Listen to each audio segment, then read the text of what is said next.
yeah, I was scary as shit. I fucking hate dentists, bro. It wasn't that But bad that though, was was it? no.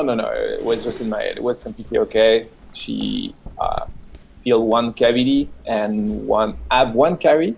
Dude, it's the first cavity I ever had. So it was like campaign Yeah. and one cavity. I thought carrying cavity is the same thing. Well, that's that. Isn't You know that what? weird that they call it? Because they say cavity when your gums are receded, but carie is when you actually have a whole like a bacterial infection in your tooth, right? And you have to get a filling. Well, wait, she sent me the picture and she said like, okay, so this is cavity and the black thing like this is a carie. So I was like, okay. So I think a cavity can become a carie or something like that. I I don't think a know. cavity is a carie, or a carie is a cavity in American dentistry. Um, I mean, there is no such thing as a difference between cavity and carie, so far as I know. Okay. So, I don't know.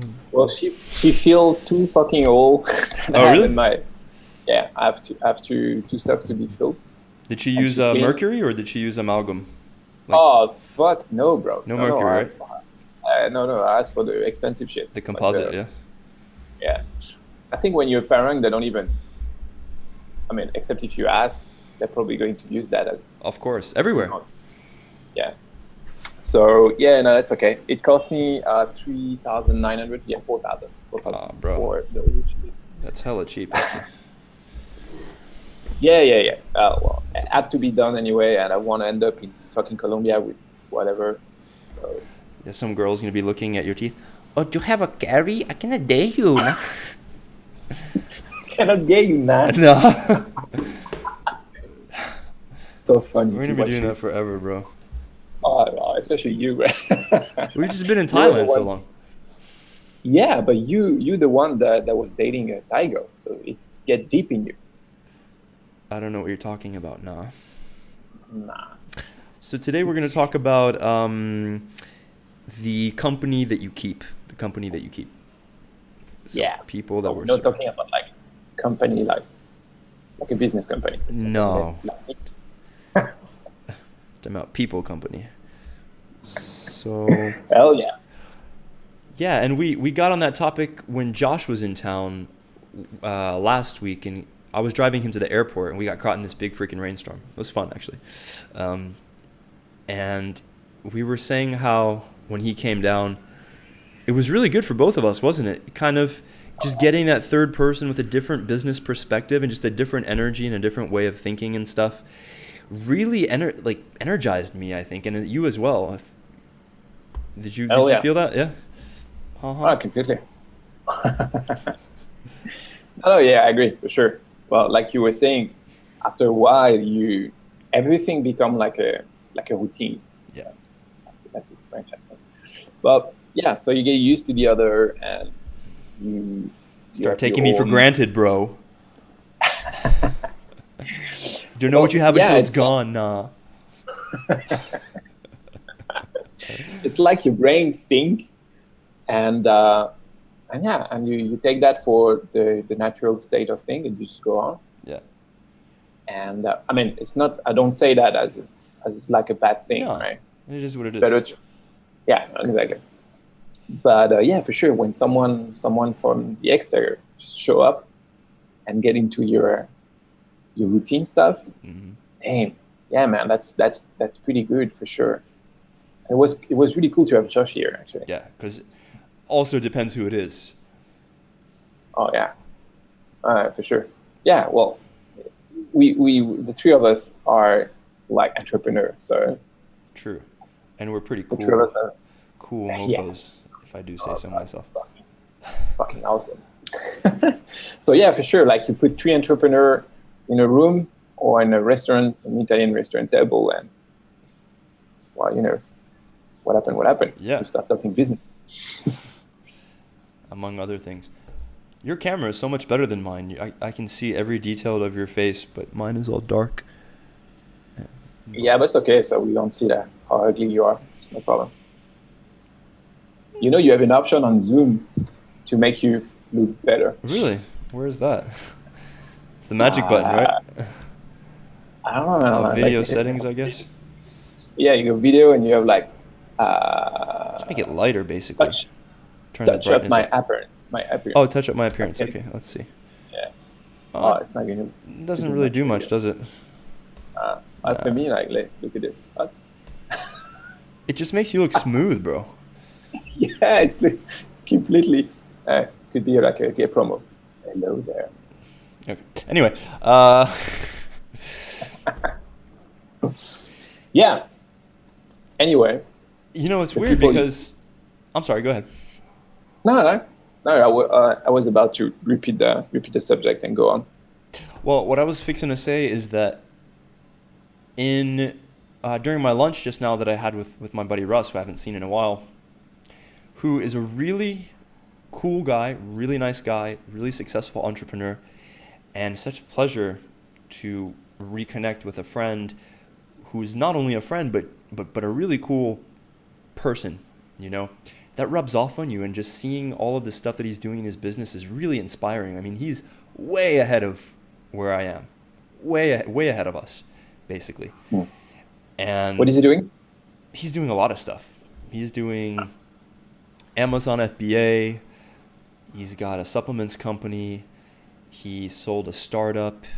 He's trading cryptocurrency. He does photography. He's a talented dude.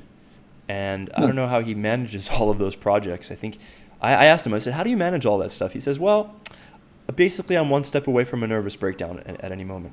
I said, oh, okay. But he looks like he has it together, you know?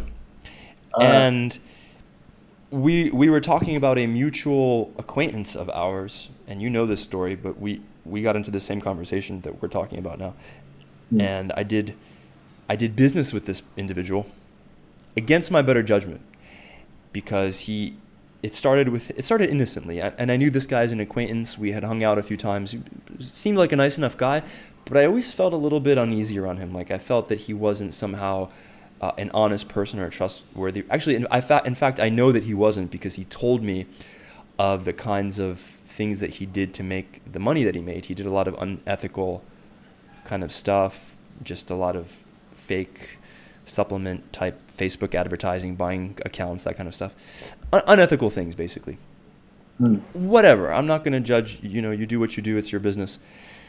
But I should have known better than to do business with him. But basically, he started messaging me on Facebook and he kept saying, hey, Vic, how do I do X, Y, Z? How do I set up my membership site? How do I configure this and this and this? And just asking me a lot of questions related to what we do. And after a while, eventually I said, hey, man, you know, I'd love to help you, but this is my career, you know, and if you respect me, you will pay me for my time because I'm giving you a lot of advice, and a few times is fine, but I'm not going to consult for you for free, be your personal consultant for your project. And the thing that I told Russ is I said, you would pay a stranger for their advice. You should have double the inclination to pay a friend if you consider them a friend because Oh yeah. you value them. Hmm. And he said, well, okay. And he signed up for MemberFix. And he kind of asked me all of these really pointed questions about this service, about, hey, how does it work? Or are you sure you're going to do this and this? And I told him exactly how it works. It's task-based. You know the deal. And we've been through this situation a few times with a few different people. But basically, in the end, what happened is that he didn't get the result that he was expecting that had nothing to do with the objective things that we delivered. He just basically gave us a task list. I did all the tasks, and I did them personally, by the way. I didn't give it to our team. I gave him the personal treatment kind of thing, which is a lot more expensive in terms of value, I think. And in the end, he asked for a 66% refund, 2/3 of a $300 a month product. And I basically gave him probably in the neighborhood of, I don't know, maybe almost $1,000 worth of consulting if I were charging hourly. But the reason that he requested the refund is because he didn't get the result that he wanted, but it had nothing to do with our quality of work. So, point being is that I told Russ this, and he said, oh, well, yeah, I mean, I could see that. You have to be really careful who you do business with. And then the next thing that we said is that, you know how sometimes there's this expression, oh, it's nothing personal, it's just business? And I don't understand this expression because what could be more personal than business? What could be more personal than that intimate connection between somebody doing something for you for a fair value exchange and you directly contributing to elevating their lifestyle, to feeding them, to feeding their family? You know, there's nothing more personal than business. It's the ultimate test of a person's character, or one test of a person's character, how they do business. If they're unethical, if they're unscrupulous, it tells you a lot about that person. And after that experience, my personal opinion of this person changed. I no longer want anything to do with him. And not that he's a bad person or that I don't like him, but I just don't want that kind of negativity and that kind of personality in my life. And that's not even saying anything about him because he's a good business person, actually. He's a really good marketer. But I don't care because I don't want that kind of person in my life. So that's a long story, but yeah, well, I feel you, bro. It happened to me as well, to do business with like unethical, unprofessional, or well, let's say, you know what? Let me rephrase that. It's not like they are unethical or unprofessional, as they don't have the same ethical and the same professionalism that I have. Mm. You know, for some people, they hire you and, you know, like make you run after your bill, for example. Mm-hmm. You know, like wait and until like the freelancer you pay will send you like an email, say, hey, hello there. It's like 2 weeks that I deliver, still waiting for my, yeah. You know, well, for some businessmen, it's like, well, it's okay. You know, well, it's something. Okay, well, in France, that's something company do a lot. If you're a company and you hire a freelancer, you will try to pay them the last moment possible. Why is that? Oh man, don't ask me. you know what I think about business in France. It's just the way it is, man. If you're a freelancer and you work with an agency, it's just a fucking pain in the ass to get paid. You really have to run after your bill and just say, hey guys, please pay me, please pay me, please pay me. If you get paid. That's no fun. Oh dude, that's really no fun. So yeah, you really have to choose carefully the people you work with, and the people, even if you don't work them directly, but the people you hang out with when you work, like your friends, your surrounding, your professional surrounding, and your friendship surrounding. Even your family. If you have negative people in your family, but it's hard to choose that. Well, you don't really choose your family, right? No. You can choose your work. But you can't choose your family, but you can choose how much time you spend around certain people in your family. Yeah, that you can, sure. Yeah. And you should, I think. You should, yeah. Well, we had this conversation once, I remember, about like globally, what is the difference between like a friend, a business, well, let's say a friend, and like a family member. You know? What is the main difference? And because when we ask that to somebody, will say, dude, oh man, bro, it's your family, it's your own blood, man, it's your DNA. Yeah, they act like it's self-evident that like, just because it's a family that you should automatically be close. Yeah, you should do whatever you can, whatever it takes to do whatever, because it's blood related. That's bullshit, man. You can have friends that will do better than your family for you, and they're not like blood related to you. Yeah? And I think this whole like family stuff is kind of really overrated a lot. I mean, for me, like any kind of relationship, whatever they are, professional, they are like intimate or friendship, whatever, you have to be based on like rules, stuff that you can actually see. You know, like, hey, well, this I was in the need of something, and this friend just show up and help me to do whatever. When my family member, whatever, don't do anything for me, well, dude, that speak for, like, you know, acts speak for themselves. So your friendship should be based on mutual. You should provide, and your friend provide for you as well. That's the exchange. That's the exchange. Yeah. Of course, like, yeah, it's you have the friendship is all around this, but like just be friend with somebody and don't. Okay, maybe it seems selfish, but like be friend with somebody that don't give you anything and you don't give anything to this person. It is selfish, but what's wrong with that? Yeah, exactly. What's wrong with that? That's the point, right? It's like We're this is all the self-interested. yeah, and Should you basically be friends with people for their benefit? Yeah. yeah, exactly. Yeah, that's the point. It's like family is like requests to be friend without any benefit. It's like, oh well, this person like will ask a shitload of stuff from me, and it is okay because it's my family. Right. So it has to Well, would you be accept that an from exchange. friend? Yeah. Yes, exactly. Has to be an exchange. It seems like I was thinking, and I asked you this. I asked before I left Phuket. I said, why do you think that you and I get along well? And we kind of talked about it for a while.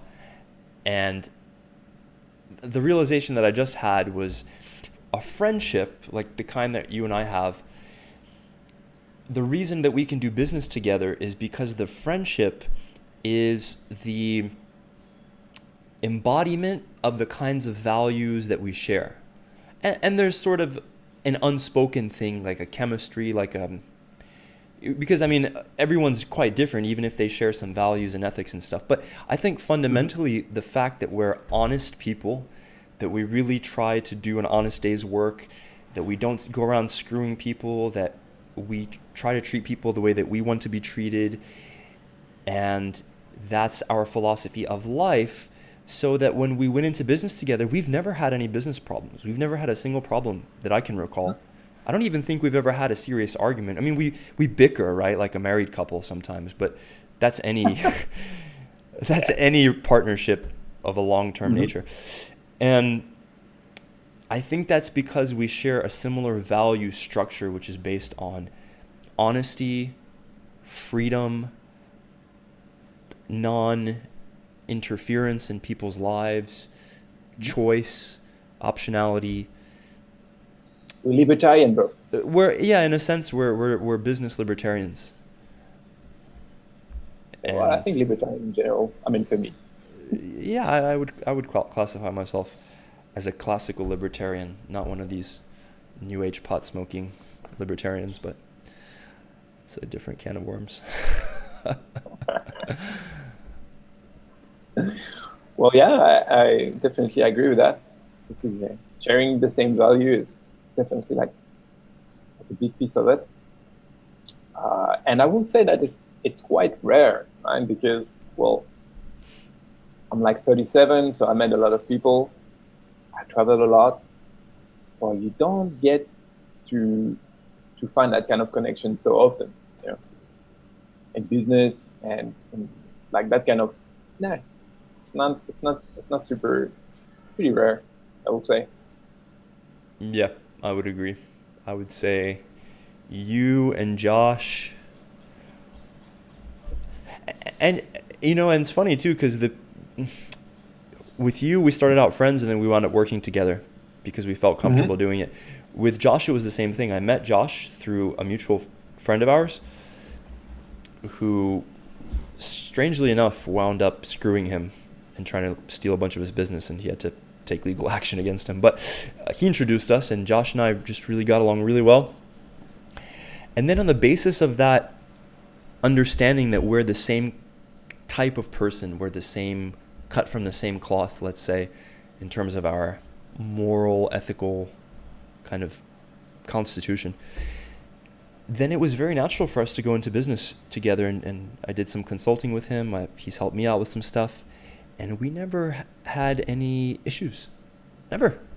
I mean, of course, there's issues, but we never had any major disagreements or problems or, anything that would require, ending the friendship or something like that. Legal action. Yeah, legal action, exactly. So, yeah, it's an interesting thing, isn't it? Well, yeah. And I will say it's kind of validate everything we just say because I get pretty well along with Josh as well, and we even get to start doing some business together. So I think it's you know we have an expression in France. I don't know if I can use it in this context though. We say les chiens ne font pas des chats, which makes to mean like the dogs don't make cats. I don't know if it makes really sense in English. But it's just to say like you have this tendency to be along with the people that are like you. So yeah, I would say that you try to attract people that are like you, and you try also to go to people that are like you, and the more you get into life, and the more knowledge you get, you try to avoid everyone else. Oh, hell yeah. Like the plague, bro. We say in English, birds of a feather flock together. All right, interesting. Yeah, same. Yeah, same shit. I wonder what they say in Thai. Probably something like, mangosteen grow same tree, nah. I don't know. That was kind of insensitive, but okay. Well, yeah, and I would say that I think it's a kind of process that you need to learn. Usually, you kind of you learn that the hard way. Yeah. I would say, except if you have like a super old mentor that will say like, "Don't work with this guy. Don't do this. Listen to me. I know I know the shit." Well, usually when you're young, I mean, I experienced it this way. When I was younger, I had a lot of friends. Like a lot of friends, like a lot of friends. And the more I grow in life, and the less friend I have. Until like now I can count my friend on my fucking one hand. And I know some people say, "Oh, dude, that's awful, man. I'm sorry for you." I was like, dude, I'm not sorry for me, man, because like those friends that I have on my hands, I can call them tomorrow and say, "Hey, I'm in the fucking whatever in the world, and I need to fly back in France. I'm in deep shit, bro. Whatever." Those friends, they will help me out. Yeah, they will. No problem. I can count on them. Like life in death kind of stuff. So yeah, you can have like 2,000 friends on Facebook, man. Awesome. But are they really friends? Are they really beneficial to you, and are you beneficial to them? You get this exchange. When you're younger, you don't see that, so you get used by other. You use other as well because well, you don't know. Well, it takes two people to use. I mean, you cannot use somebody if they're not using you. It's a It took two persons to dance a tango. Exactly. I agree. I completely sure, but you do that when you're young. You know, you're like, oh, this guy he worked to this company. I want to work to this company. I'm going to use it to go into this company, and even if I don't really like him that much, but it's okay. I will do it. And you tend to do that, and as you grow, well, you stop doing it because well, you grow your work ethic, you grow your friendship ethic, and you start to understand all this circle of virtue, like to help someone and they help you, and that's create a good relationship. So you stop doing that. Yeah, it's like, oh man, this guy can give me what I want, but I don't like him. Like the friends part, like the chemical part is not in the equation. It's just like the needs, and this guy can provide. Well, when you get enough knowledge, you will just say, nah. No, totally. You'll totally say no to those people, and it's not even hard to do because you just have a red flag going off in your mind. Stay away from this dude or chick. Exactly. And you look cold-blooded to other people. I don't know if I can say that, but I mean, you know, if you take that reasoning, then you're always framing the way that you see yourself in the context of how other people see you, and everybody sees you differently. So who gives a shit? Sure.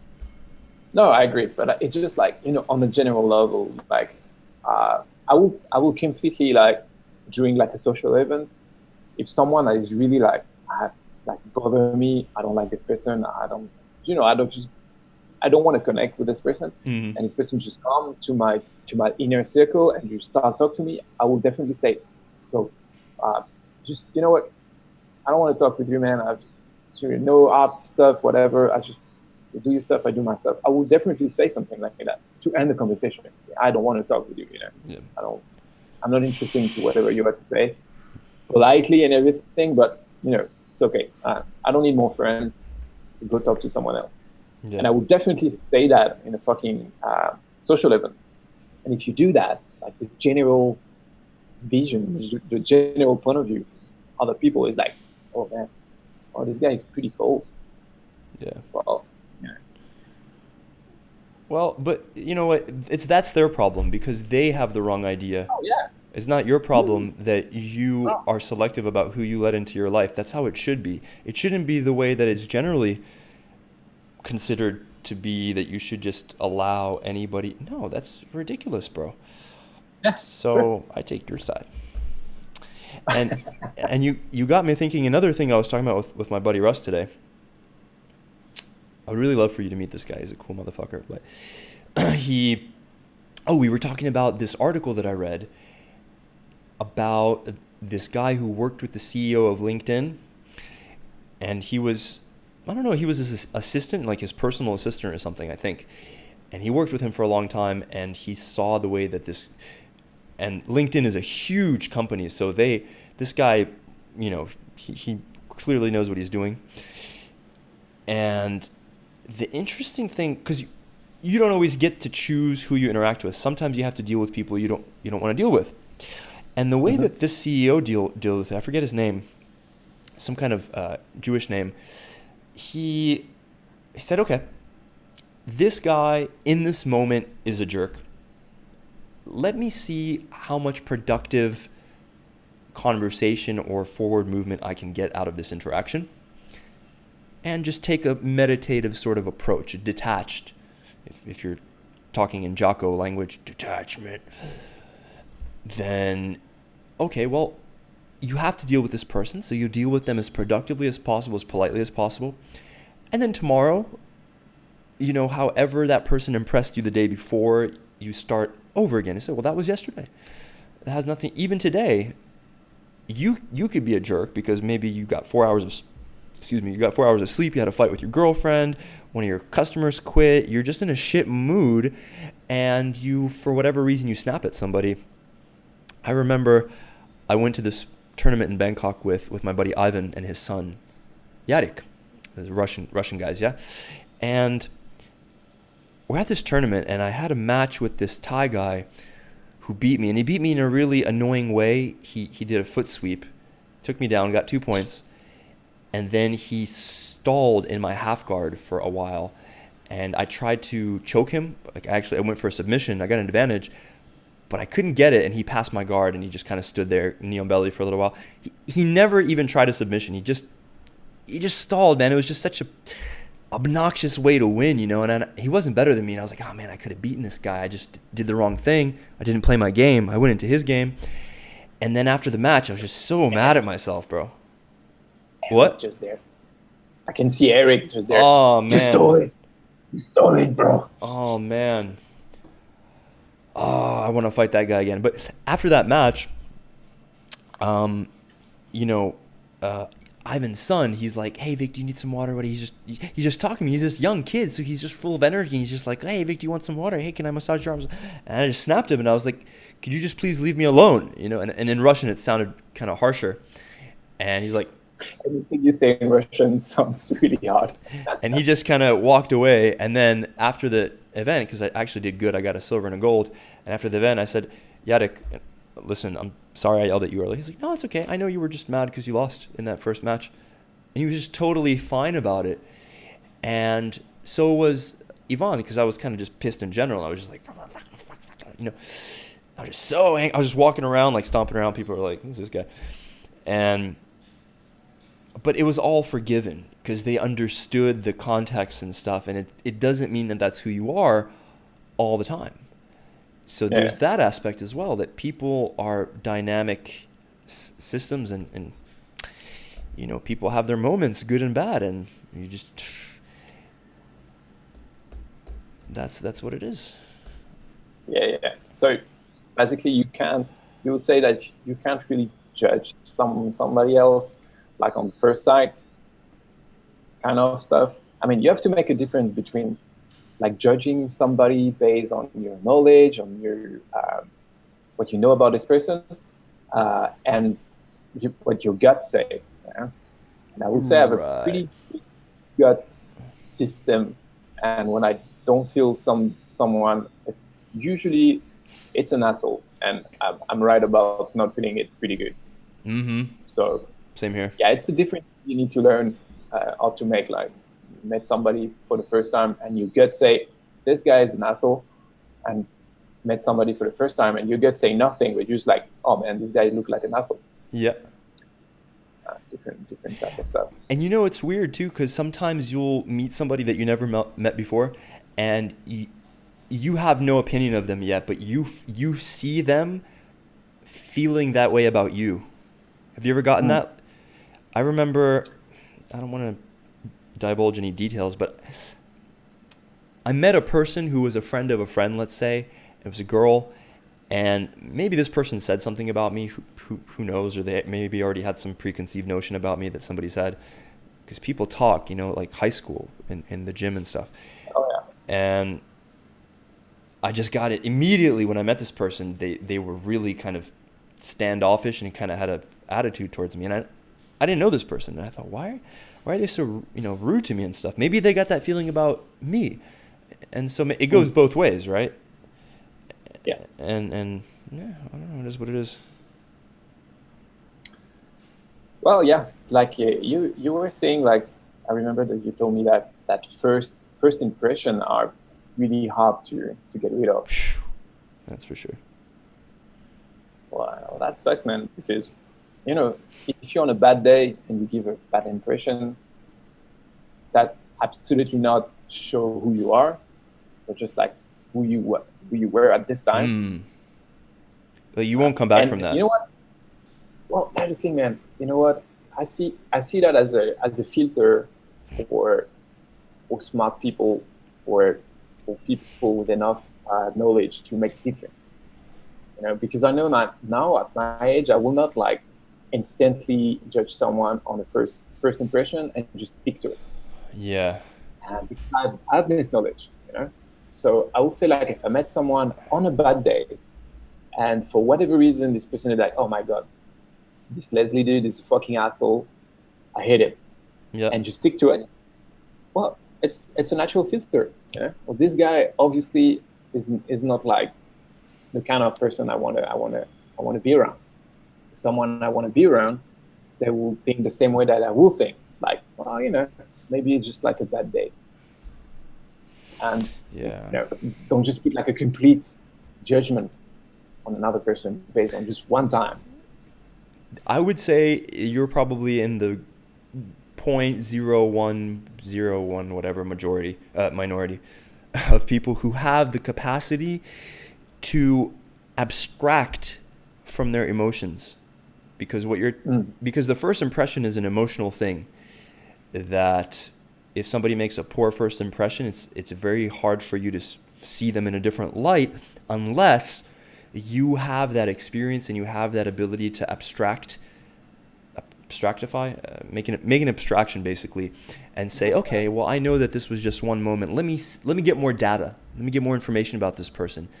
And I might find that actually because I'm sure you've had situations where you've met somebody and you didn't really feel great about them, but then once you got to know them, they were really actually cool. Well, you know what? I will say that it's kind of what happened with you and Yana. Remember? Mm-hmm. Oh, true. When you met the first time. It's exactly what happened. It was like first impression, wrong first impression. Oh, hell yeah. Then with time, go out and everything, like, oh yeah, finally everything is all right. Yeah, but I still have that uneasy feeling in my stomach. Yeah, well, It's set a bad tone, and I mean, life is weird, right? You say the wrong thing and it sets somebody off, or it's, I don't know. I mean, even sometimes you go talk to a girl and you come up to her and nothing comes out. You just have a terrible idea. You just say something ridiculous. It doesn't work. And there's no coming back from that. But even if you start to have a relationship with that person of some kind, at least in my case, I still feel that like first moment kind of underneath everything. But again, it comes back to that ability to abstract yourself, or to make an abstraction and say,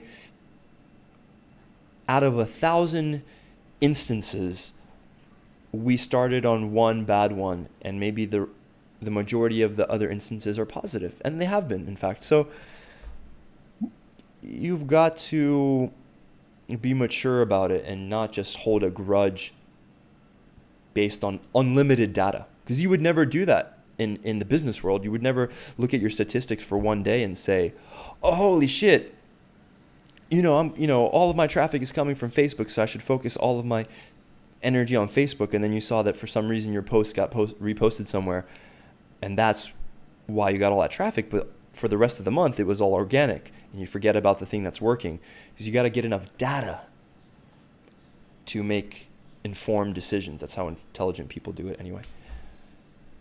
When we're trying to be like those people. Know people. Get used to know them. Yeah. And choose them wisely. Oh, hell yeah.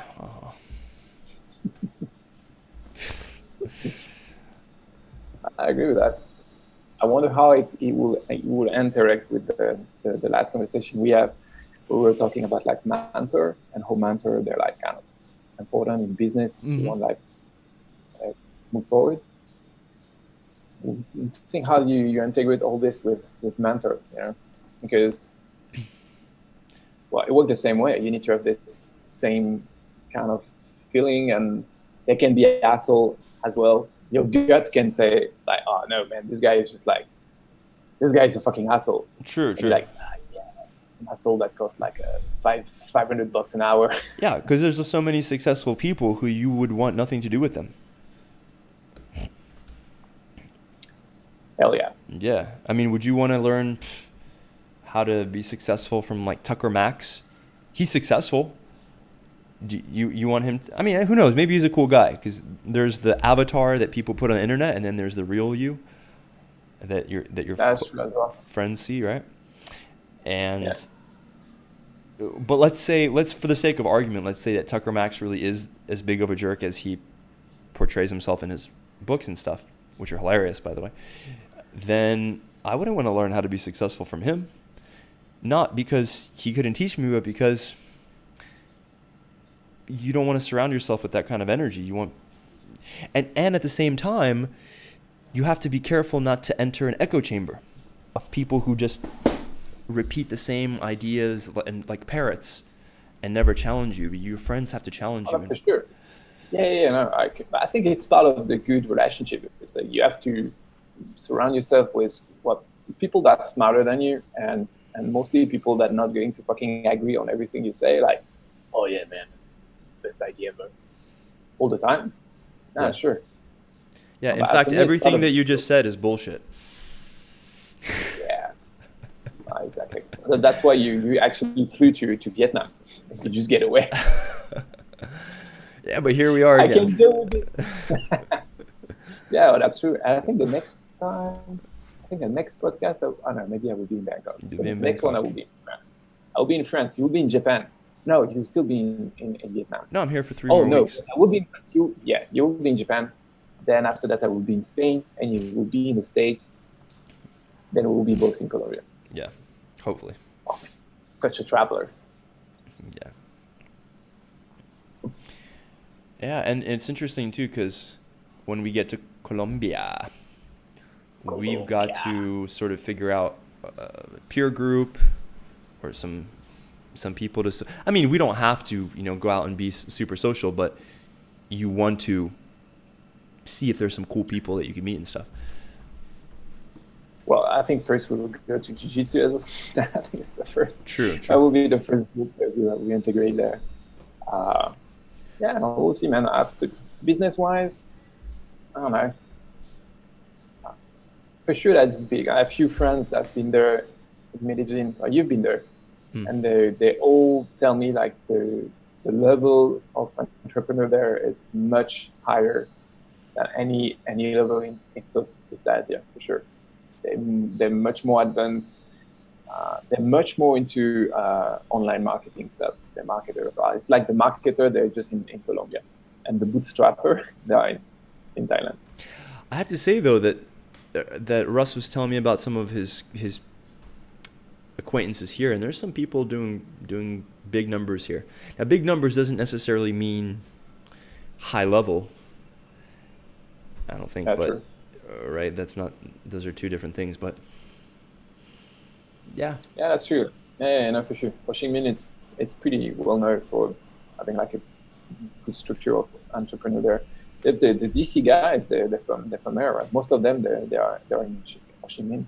Mm-hmm. Yeah. Dynamite Circle. Dynamite Circle, that's right. Yeah. Of which I'm no longer a member. And one of the this is a great. I'm glad that you brought that up, because it's a great example of not wanting to surround yourself with the wrong people. And when I joined the DC, I feel like I got a lot of value out of it. In particular, the forum, and to a lesser degree, the live event. The live event was pretty cool, but I don't know. I'm just not super into live events. And just like you said, you're not into jiu-jitsu seminars, because it's not enough time to really absorb anything, and you just pay money to be in the presence of a celebrity, basically. Mm-hmm. And more and more what was happening in the forum and in the events was that it was becoming a very political kind of uncomfortable place for me to be. It was kind of, I'll give you an example. This guy, I posted a job posting in the forum because we had just started Speed Kills and we needed good people and stuff. And I wasn't aware that there was a policy against that, but I'd seen some people post some job type stuff. So I thought it was cool. I just kind of assumed. And basically, as soon as I posted that, somebody came back with a snarky comment, a sarcastic comment. So, I didn't know this was Upwork all of a sudden. And I thought, okay, I want to kill this little prick, because I don't like passive aggressiveness. I think if you have something to say, you can say it with dignity and clearly and directly, and not act like a woman. No offense to women, but not act like a bitch. Let me say, because some women are very direct and very professional in the way they communicate. So let me take that back, but not act like a little bitch, basically. And he, and then I got a lot of these kinds of comments. And then some dude, all right, this is crazy. Some guy posted a thread on the forum, on the Dynamite Circle forum. He said, "Hey guys," and this is kind of a pretty good looking dude, like a normal looking dude. And he's well built and stuff. He said, "Hey guys, I've been talking with some of the DC women, and they just feel like they're being harassed, and like there's a lot of pickup artist type dudes trying to hit on them at every event. They just don't feel comfortable. And I just think that we need to do more as a community to make the women feel comfortable and, have less creepy guys."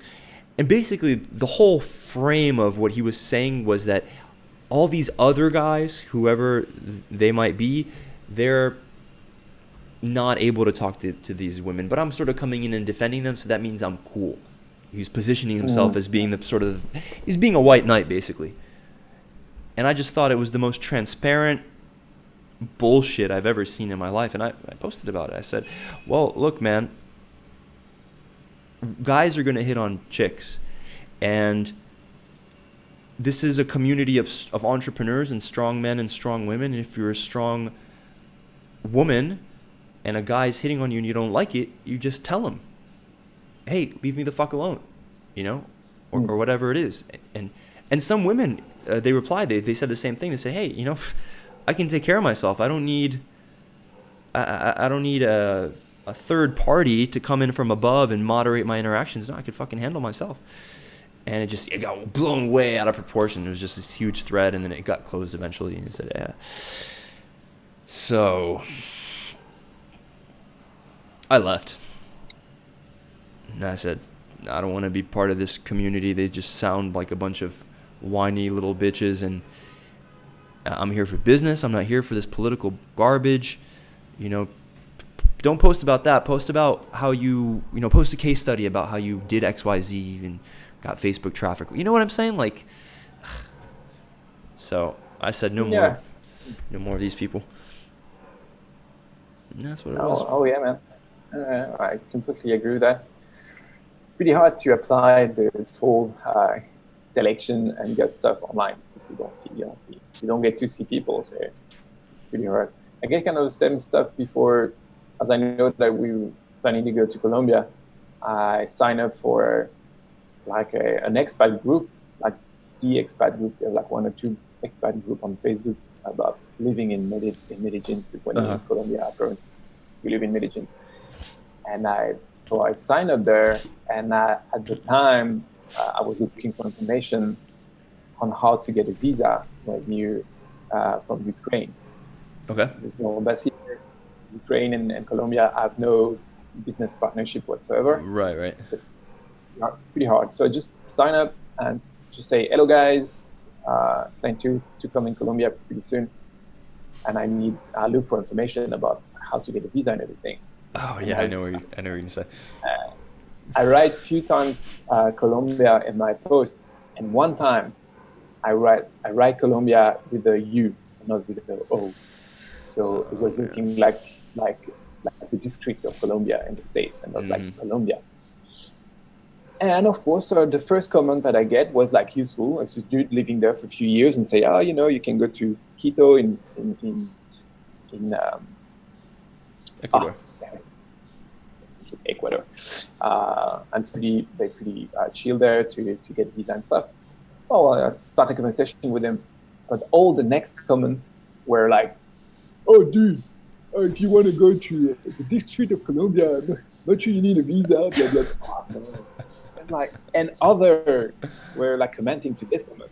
Oh yeah, well like visa for entering the United States, blah blah blah, and they were just like joking to each other. Yeah, I was like, yeah, you know what? Fuck that. I just fucking left. I removed my post because I even don't wanted to just give them information whatsoever on this fucking group. I just left and say, fuck that, man. I mean, dude, I have no It's time. petty. It's petty, yeah.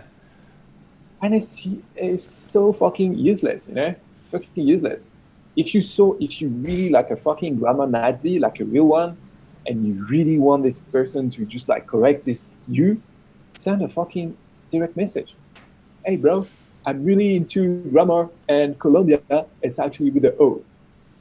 And yeah, I will just like understand you're a fucking grammar Nazi, but I will respect it. I will respect it. I'll say, okay, I'll make a mistake. You send me a private message, and I respect you for that. Yeah. But just go on a post and just like fucking like beach with other beach. That's fucking. Yeah, so it's like that on the Thai visa forum as well.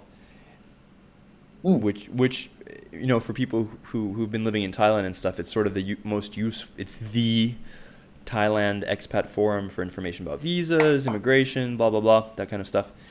And it's a really useful forum. That's where people post all of the latest rules and regulations, and they've got people who speak Thai so they can understand and translate both ways. But there's a lot of that kind of echo chamber, snarky type people who say, just make sarcastic, cute comments that if you said it in real life to somebody, eventually you get your ass kicked. Oh yeah, for sure. And that's pretty, that sucks because our business, our online business, are like most of our exchange with the rest of the world, it's go through email, through messenger, through forum, through chat, through fucking online. Yeah. And that's it's like on those community, you have people like us, people that like with a certain degree of like professionalism and everything that can be like really good for you and for your business, but they're surrounded by a shitload of fucking little beach motherfucker that they're just there for just like be useless online, basically. Yeah. And you also like I think the rules that apply when you met someone for the first time, like when your gut tells you something, or where your like knowledge tells you something about this person. Well, you can apply that online as well. When you're on a community, you will like isolate pretty fast, pretty quickly, the people with the knowledge, like the people that work something, people that will on the huge thread of whatever question it is, will just post like the super answer, super useful, and and yeah, you have to find those ones the same way you will find them on like the real life. Yeah, it's But basically the rule is, does the person add value in interactions? Do they seek to add value in interactions, or do they seek to take value? if I was managing like this community, I mean, well, even without that, but dude, if you about to post something online, it's the first question you should ask yourself is like, is what I'm about to post going to be useful? Mm-hmm. Is it going to be fucking useful? And if the answer to this question is no, just don't post it. Yep. Okay? Just don't post it. That's it. If someone asks something about, like, hey guys, can I do this? And you have like a political point of view on it, Yeah. going on this and say and shoot your point of view is useless. Mm-hmm. Because no one cares. First, no one cares. You're not going to help anybody. Mm-hmm. And yeah, if you want to say your point of view, just write a post somewhere else and put your point of view there. And Yep. yeah, engage people that are interested by it. But if someone asks something and you want to say something about this person, just don't, man. Just don't. I was thinking To today come- that if you post something political on Facebook, it's the quickest way to get for me to block you, or not because I agree or disagree, but because your politics is your business, and I don't need to know that. In fact, I don't want to know that, because it's just probably going to piss me off, because I doubt we're going to agree, because the libertarian kind of people are uncommon, or less common, let's say. They're out of the mainstream, let's say. Well, okay, so that means that now this relationship is colored in a negative way. Well, why do that? Because you can... I seriously doubt that our customers share our point of view on just about anything. But who cares? What does it matter? It's about providing value on a channel where you're both on the same page and you're both providing each other great value. And that's fucking awesome, man. That's awesome, because business brings people together who otherwise might never come together, and even makes them into friends and stuff. So, yeah. Yeah, I completely agree, man. If you're willing to provide value, hell yeah, just go everywhere, post, no problem. But if you're willing to just provide your point of view, your value or whatever, dude, just keep it, man. No one care, bro. No one care. Yeah.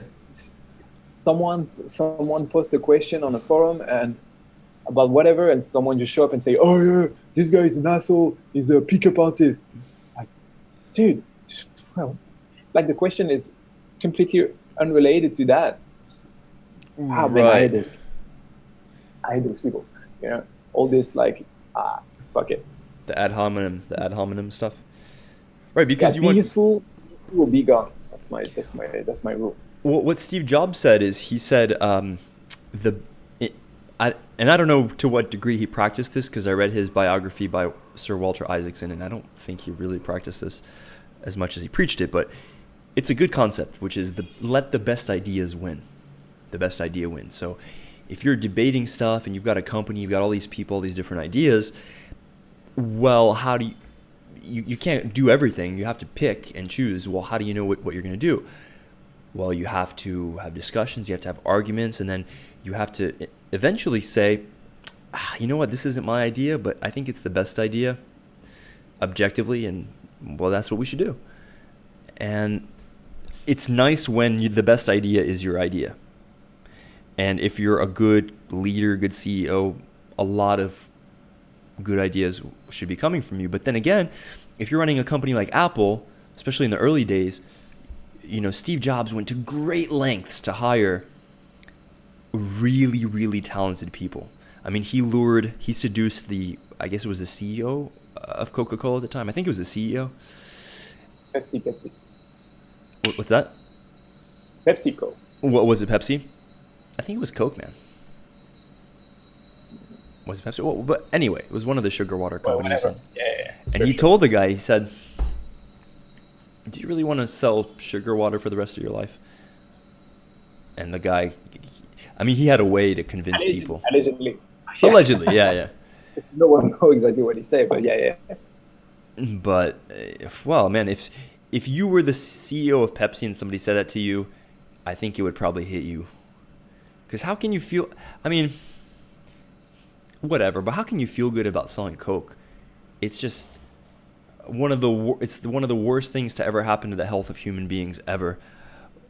Not that you should be stopped from selling it. You should sell whatever you want and people can buy whatever they want. But do you want to be the CEO of the company that sells that crap? I wouldn't. And I guess he didn't either. Not anymore. Yeah. And it's ironic because now you can argue that iPhones are way more addictive than Coca-Cola. Fuck yeah, bro. Yeah. Oh, that's another fucking podcast subject, but yeah. People now they're just like, screen. Yeah. Dude, that's scary as shit. Yeah. Oh. Whatever. All right. Well, cool. Yeah. We dig pretty well on this subject. Do you think we sounded kind of whiny on this episode? Whining? Whiny, yeah. What do you mean? I mean, we complain about stuff quite a lot, but where do you draw the line between constructive complaining? Well, complaining can be constructive, I think. Of course it is. That's all the French thing that, yeah. Oh, well. A lot of Ukrainian and Russian thing. Because what is complaining? I mean, really, it's the art of picking out things that are wrong. Well, but are you doing it in a way that's constructive, or are you doing it in a way that's like, oh, this sucks, everything sucks, I'm a victim of the world? Or is it, okay, this sucks and I'm going to change it, or I'm not going to do it, or I'm going to, you know what I'm saying? Yeah. Well, you have 3 types of complaining, right? You have the 3 types of complaining. Oh, dude, I'm French, so I know that pretty well. There's 3 types of complaining. You have the useless complaining, like, well, life sucks, man, blah, blah, blah. Yeah. That goes good. Then you have the complaining where you provide a solution to the problem. Okay. Like, oh, life sucks, bro. I should change my job. Let's do it. Okay. That's the 2 first time. And the 3rd time of complaining is you complain because you have to let the pressure go away. Oh, interesting. Right. And this one is not related to the 2 first one, but sometimes you need to, man. You just like, you work your ass off on something, and because you have to, it's your job. At one point, you need to release the pressure, and how do you do it? You complain about it, and it's like feel good, like, oh, my boss is a fucking asshole. Everything he give me to do is fucking shit. I hate my life. I hate my job. And maybe you actually apply you for other job, and you look for other job, but you also fucking need to complain sometimes just to. Yeah, it's called the talking cure. Yeah. Which is what psychoanalysis originally was. Yeah, exactly. So yeah, that's my vision of complaining, because I do complain a lot. I see it also sort of as a 4th type, let's say, or maybe it's the first type, but the purpose is a little bit different, and it's probably not so well known. But I think what you're doing is you're looking for flaws in the world around you. So you're looking to deconstruct reality, and you're coming to objective conclusions based on what you see. So, I mean, just because you're complaining about stuff doesn't mean that you don't also see a lot of positive attributes all around you. I mean, you see a beautiful woman on the street, you don't immediately think, oh, well, you know what, her nose is a little lumpy. You think, no, you know, she's really beautiful overall. You know, it's only once you get to know her that you'll eventually start complaining. That's a joke. But, you know, I think that being able to look at a situation and pinpoint the things that are wrong with it and basically deconstruct it and look at it analytically. Complaining is essentially an exercise in breaking down a situation, looking at it analytically, and making a value judgment based on your values. Well, if your values are, for example, you know, libertarian, like we've been talking about, well, then we'll say, well, God, man, you know, I had to pay taxes this year. I had to pay a bunch of taxes this year, and I'm not even in the U.S. This is total fucking bullshit. And you say, yeah, it's not fair because you're not taking advantage of any of the services that you're supposedly paying for. Well, except maybe the fact that, you know, if something happened and you were in Thailand, you could call the U.S. Embassy and they could maybe send you home. So, I mean, maybe whatever, but you can argue that point. But you can say, well, okay, if it isn't fair, then what can we do about it? Oh, well, there's this thing called flag theory. And there's these citizenship programs and citizenship investment type programs. So you have options. Okay, you start thinking about that. And the more that starts to bother you, because the more you realize how unfair and unjust it is, if you think it is, then the more driven you will be to take advantage of these alternatives. So that's how I see it. Mm-hmm. That was kind of the first type of complaining. There you go. The French, they are expert into it. What is it about French that do you think has complaining in the culture? What? I mean, is it true, or are you just making? Oh, dude, that's so true. Really? That's so true. Oh yeah. Man, it's fucking genetic at this level. You just give it to our children. It's forever. It's okay. Well, I think the best example I can give is, so we have how do you call that in English? Yeah, you have a name for that. You know, when it's not syndicate, well, it's called syndicate in French, but it's another word in English. I mean, it's a group of workers. They just like group. Union. Union. That's the word I was saying. So we have big unions in France. Like, they're really, really powerful, right? So we have like 3 or 4 of them. They're really, really, really powerful. So every year, around September, October, end of September, those unions, they just like call all the members, then they go on the street for a huge protest. Every fucking year. No matter what, let's go protesting. You know, it's not even like, what for? It's just, they just do it. You know, because they have to. You just have to go on the street and just protest. Say that you not agree with whatever you have to agree to. You're not okay with it. And yeah. And they do that every year. Well, Americans do that too. Yeah? I think that's just the nature of unions, man. Yeah, well, I just put that on union, but like, it's really like a general thing in France. Like, okay, all the people I know, all my French friends, and I'm going to see them soon. If I go and speak with them, like, they will complain. It will be like one of the first thing they will show up on the table. It's like, hey man, how you been? Mon ami. Where to begin? Yeah. Oh, my job, blah, blah, blah. Oh, my wife, blah, blah, blah. Oh, my kids, blah, blah, blah. Does that bring you down?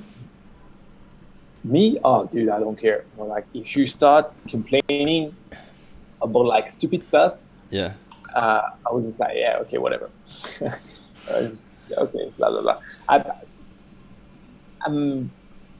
I do complain as well, so I kind of like it. So I will not like judge somebody else like I'm complaining stuff because well I do it and I like it. But I it's do the try first like type. yeah, most of the time, but I do also complain just for complaining. But the thing is, I tried like last year or the year ago, like this really interesting test. The no Is complaining experiment thing. oh dude, oh my god, yeah, you have to.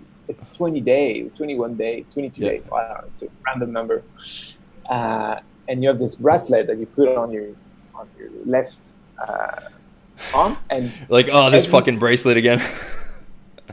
yeah, and the purpose is for 20 day in a row, you cannot complain, zero complaint. How would you define complaining though? That's the Well, difficulty. it's a bit more, yeah, it's a bit more complex than that. Is you can't say anything negative. Well, how do you define that? Well, you can't say like, oh man, I get this a really bad day. You can't say that. Well, I understand you gave an example of what is negative, but how do you define it objectively? Well, they define objectively by using word, specific word, like no, bad, all the word that you would use to define negative stuff. Well, you can't use them. You have to put everything in a positive way. So Because I, you cannot say, oh man, I get this fucking bad day, man, it sucks. You have to say like, oh, this day I've been really interesting and challenging for me, and I think I learned some stuff today. dude, Stuff like that. Oh, I dude, yeah, it's terrible. that just makes me cringe when like, there's That's like, people who are genuinely positive, and then there's the people who, stretch oh, positivity like a dress that oh, doesn't fit over their body. like a sick. Oh man, I hate those ones. Like the super positive, like the kind of like a yoga life coach motherfuckers. Like, Oh oh Jesus. my god, it's so amazing how I feel your energy and everything is awesome. Oh, fucking just die now. Yeah, Ah, ugh. I hate totally, those people. Anyway, to- I wanted to totally. try it, like because like at the time, like my girlfriend was saying to me like, ah, man, you complain a lot, man. I'm sure you cannot do that. Like, challenge accepted. I put the bracelet, and every time you say something negative, you have to put the bracelet to the other arm. So you know that you get back for 20 days. It's reset the day. So if you have like 10 day good and you say something negative, bam, you're back to 0 day. You How have are to do you it again. still not wearing that bracelet? Is my question. Well, because I tried this shit for 1 day. 1 day, and after like moving the bracelet like 100 times, I was like, yeah, okay, yeah, whatever. I just realized that I complain a lot, and fuck that. You just accepted it. I just accepted it. Fuck the bracelet. Complaining is amazing. Complaining has a qualitative dimension. So we're talking about the different types of complaining. There's sort of an energetic component to complain. The way we complain, it's pretty lighthearted. We don't really get negative. You know what I'm saying? We complain about stuff, but then we kind of laugh about it. But there's people who, I remember this girl in high school, man. I remember this girl. My friend sort of dated her for a while. She was the most negative person I've ever met in my life. And I'm going to say her name right now. No, I'm not going to say her name. But every time I got around her, I just felt this intense urge to get as far away as possible. And what made it worse is that we smoked a lot of pot in high school. So, when you're high and stuff, you're really impressionable. And things are just kind of more intense. And so we'd all smoke, and we'd be sitting around, and she'd just be like, my dad abuses my mom, and my aunt's a crackhead, and I hate life. It sucks, and I'm going to go to school. I'm going to cut my wrist tomorrow. And she was like that all the time, bro. And, people have problems, whatever. I understand that, but I just had to distance myself. And it reminds me of another thing that happened in high school, which is that I had a really, really good friend growing up. He was my best friend. And he was a really smart guy, really charismatic person, a bit of a sociopath. A lot of a sociopath. If you look at the textbook definition of what is a sociopath, they tend to be very charming, very persuasive, very good at manipulating people, getting them to do what they want, making them feel guilty. And I was kind of young and naive, and I didn't know how to address this kind of thing. So I let myself be a victim sort of in a way. It was my fault. And then so what happened in high school is on this particular night, I took LSD, and so did this guy. And when I was deep in the trip, I just had this kind of thing bubble to the surface. You know, all of your subconscious stuff starts to come out. And I just realized in that moment, or maybe I knew it all along, but just had the guts to say it in that moment. And I said, I can't be your friend anymore. And he said, what? Why? I said, I just can't be your friend anymore. I feel this is wrong somehow. I couldn't explain it. I couldn't articulate it. But eventually I said it, and we hung out a few times after that. And he said, so what's the deal? And I said, well, I don't want to be your friend anymore. I'm sorry. He says, well, I don't feel the same way. That's what he said to me, which was a really characteristic response. With that, you would say something, you would express your feelings on a topic, and you'd be rejected. Even though it's your opinion, you can't reject somebody. It's your feeling about a person. You can't reject it like that. So, in that moment, I knew I made the right decision, and we weren't friends after that. And it was hard because I grew up with this guy. He was my best friend for many, many years, but it was the right thing to do.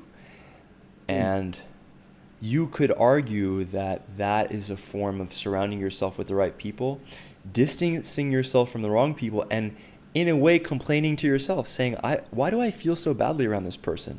And then having the self-awareness and the guts to confront it and direct. And like you always say that communication is the most important part of a relationship. That's true. Well, you have a relationship with yourself first and foremost. Are you communicating with yourself and listening to the things that your own heart and mind is telling you about other people, or are you rejecting it? One is a recipe for disaster. Yeah, true. Yeah. I had a lot of coffee today.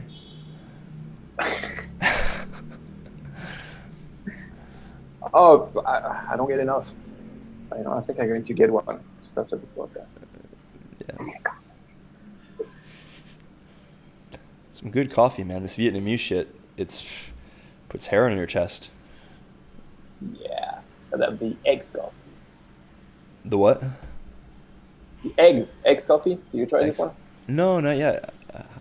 Oh, dude, it's a fucking Viet specialty. You have to try it. Eggs coffee?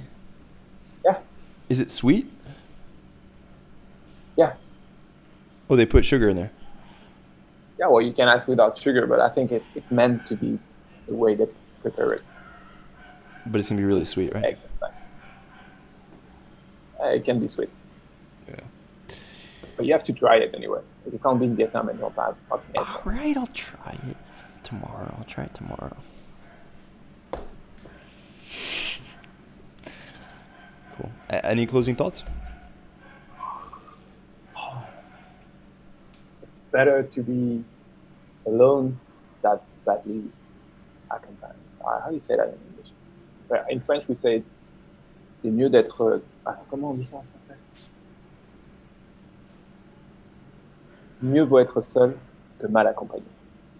Which means it's better to be alone than with a bad company. Yeah. 'Tis better to have loved and lost and complained than never to have loved or complained at all. It's Shakespeare. Shakespeare, motherfucker. That's not an exact quote. Whatever. Yeah. All right. Us. Us.